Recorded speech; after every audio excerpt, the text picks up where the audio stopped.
What pressure did the first motion pictures face from critics?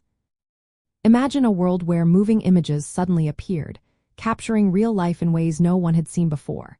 This was the birth of motion picture production, a new art form that challenged everything people knew about entertainment and storytelling. When the first films appeared in the late 1800s, critics and audiences were unsure what to make of them. Many saw these short clips as little more than scientific experiments or novelties, not serious art. Critics questioned if these flickering images could truly be considered cultural or artistic expressions.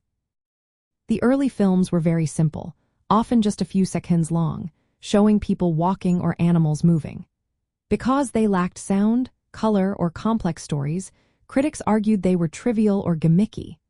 They wondered if these images could evoke real emotion or tell meaningful stories. The fact that they were silent and lacked narrative depth made some critics dismiss them as mere entertainment for children or curiosity seekers. Motion pictures also faced skepticism because they were so different from traditional arts like theater, literature, and painting. These older forms had centuries of history and critical standards.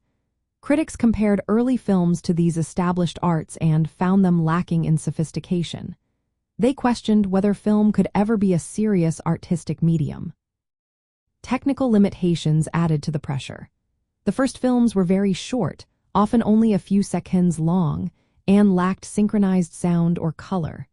This made it hard for viewers to connect emotionally or see film as a serious art form. Critics argued that without sound or storytelling, films could not be considered true art. The industry itself faced legal and commercial challenges.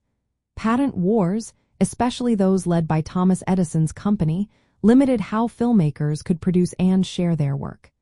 These restrictions slowed innovation and made critics wary of the industry's future. They worried that commercial interests might prioritize profits over artistic growth. Despite all these doubts, inventors and filmmakers kept pushing forward. They experimented with longer stories, editing techniques, and eventually synchronized sound. These innovations helped change critics' minds over time. As films grew more complex and expressive, they gained respect as a cultural and artistic form.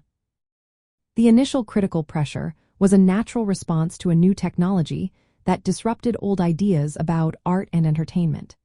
It was a sign that motion pictures were challenging the status quo. This resistance helped shape the development of film into a respected art form. It also marked a key moment in the history of musical and performance firsts, showing how new creative mediums often face doubt before they are fully accepted.